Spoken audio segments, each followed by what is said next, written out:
दोस्तों, ये कहावत तो आप सभी ने ही सुनी होगी कि पैसा ही पैसे को खींचता है, और ये सही भी है, मगर तब जब आपको पता हो कि आपको अपना पैसा कहाँ, कब और किस में इन्वेस्ट करना चाहिए। मार्केट में लगभग हर दूसरा व्यक्ति अपना पैसा लगाकर उस पर अच्छे से अच्छे रिटर्न कमाना चाहता है, मगर उसे ये नहीं पता होता कि वो इसे कहाँ इन्वेस्ट करे। इसलिए ज्यादातर लोग या तो अपना पैसा सेविंग अकाउंट में डाल देते हैं, या कोई इंश्योरेंस कर देते हैं, या फिर ज्यादा से ज्यादा एफडी कर देते हैं। अगर आप इनमें लॉन्ग टर्म के लिए भी इन्वेस्ट करते हैं तो भी ये आपको ज्यादा से ज्यादा 7 से 8% का रिटर्न देगा, जो कि बहुत बड़ा रिटर्न नहीं है। इस दुनिया के जितने भी अमीर लोग हैं वो बस इसलिए अमीर है क्योंकि उन्हें अपने इन्वेस्टमेंट से ज्यादा रिटर्न लेने का तरीका आता है, और फाइनेंस की लैंग्वेज में इस तरीके को कंपाउंडिंग ऑफ मनी कहते हैं। कंपाउंडिंग से शायद आपको अपने बचपन में पढ़ा हुआ कंपाउंड इंटरेस्ट याद आ रहा होगा। बस ये समझ लीजिए कि ये भी कुछ उसी तरह का है। आइए इसे एक स्टोरी के थ्रू समझने की कोशिश करते हैं। बेंगलोर में एक मुकेश नाम के व्यक्ति रहा करते थे। मुकेश के 2 बेटे थे, जिनमें से एक का नाम सोनू और दूसरे बेटे का नाम मोनू था। वह अपने दोनों बेटों को नियमित रूप से हर मंथ 100 रुपए की पॉकेट मनी दिया करता था। सोनू अपनी पॉकेट मनी बड़े ही संभाल कर खर्च करता था और उसमें से कुछ पैसे बचाकर अपनी पिगी बैंक में भी डाल दिया करता था। लेकिन वहीं दूसरी ओर मोनू अपनी पॉकेट मनी बिना सोचे समझे फालतू की चीजों पर ही खर्च कर देता था।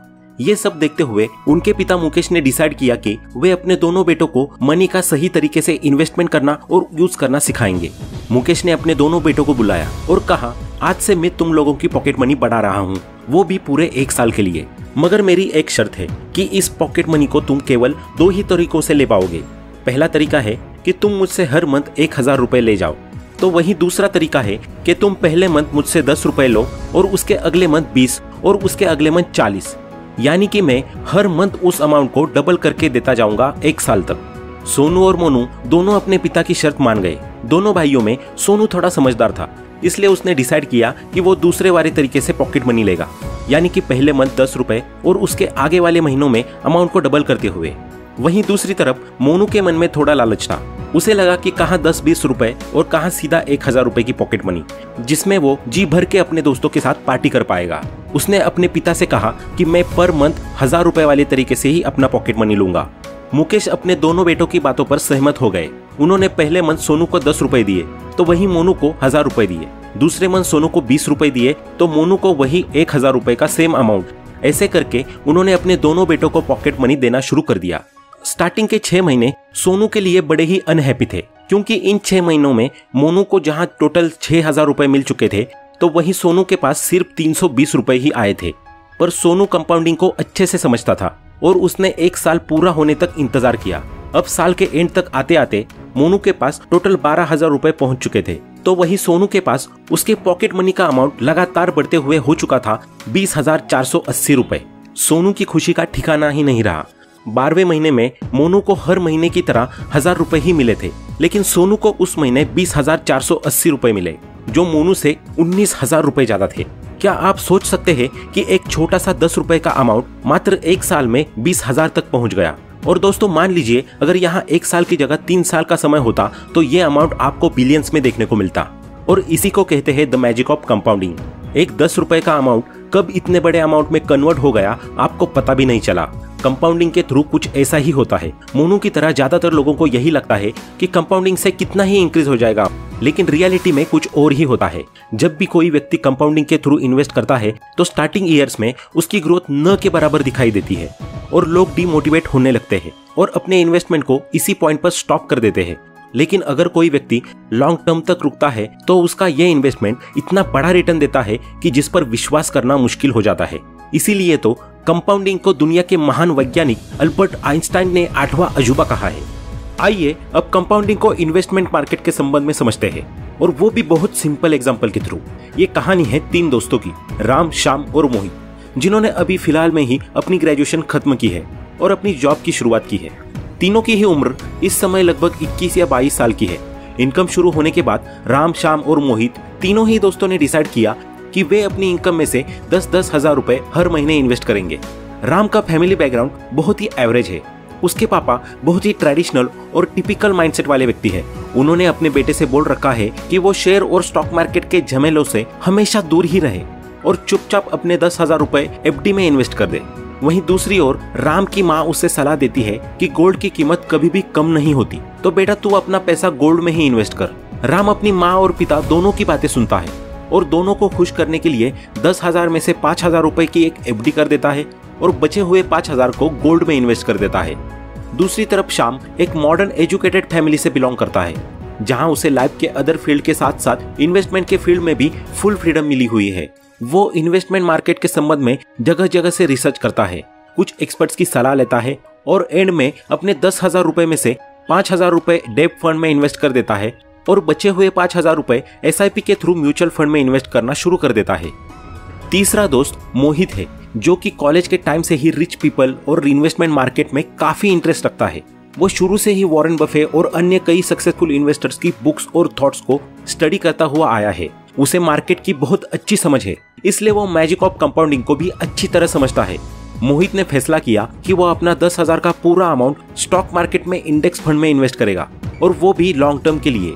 और साथ ही उसने डिसाइड किया कि वो अपना ज्यादा से ज्यादा समय मार्केट में रिसर्च करने में देगा। अब बारी आती है तीनों के कंपैरिजन की। तो अब से 30 साल बाद जब तीनों की उम्र 50 प्लस हो गई और तीनों के ही 10,000 रुपए के इन्वेस्टमेंट को 30 साल पूरे हो गए और 10,000 रुपए के हिसाब से तीनों दोस्तों ने इन 30 सालों में टोटल 36 लाख रुपए इन्वेस्ट किए। अब सबसे पहले हम बात करते हैं राम की। राम ने अपने टोटल इन्वेस्टमेंट का 50% FD में इन्वेस्ट किया था, यानी कि 18 लाख रुपए, जो 30 साल बाद 7% की रेट के हिसाब से बढ़कर 61 लाख रुपए हो गए। वहीं उसने अपना बचा हुआ 50% इन्वेस्टमेंट गोल्ड में किया था, जो 8% के हिसाब से आज 18 लाख से बढ़कर 74 लाख रुपए हो गए। क्योंकि भारत में पिछले 30 से 40 सालों में गोल्ड ने लॉन्ग टर्म में एवरेज इतना ही रिटर्न दिया है। अब 30 साल बाद राम का total portfolio 61 lakh plus 74 lakh करके हो रहा है 1,35,00,000 का। लेकिन यहाँ दिक्कत ये है कि इतने सालों में महंगाई भी बढ़कर बहुत ज्यादा हो गई, जिसकी वजह से पैसों की वैल्यू में भी लगातार कमी होती रही। ऐतिहासिक रूप से महंगाई का एक एवरेज रेट लेकर चले तो वो ज्यादातर 7.5% रही है। इस हिसाब से अगर देखा जाए तो करंट टाइम में राम के पोर्टफोलियो की वैल्यू महंगाई से एडजस्ट करने के बाद मात्र 36 लाख रुपए रह जाती है। यानी कि इन 30 सालों में राम ने जितना पैसा इन्वेस्ट किया था, अंत में उसे रिटर्न के रूप में उतना ही पैसा मिला। इतने सालों के बाद भी उसे इस इन्वेस्टमेंट से कोई भी प्रॉफिट नहीं हुआ। यही कारण है कि इंडिया में इतने सालों तक FD और गोल्ड में इन्वेस्टमेंट करने के बाद भी लोग मिडिल क्लास के मिडिल क्लास ही बने रहते हैं। वे चाहते हुए भी इन तरीकों से कभी भी अमीर नहीं बन पाते। सालों की मेहनत और सेविंग्स के बाद भी वे वहीं के वहीं रह जाते हैं, और इसका एकमात्र कारण है इन्वेस्टमेंट का तरीका गलत होना।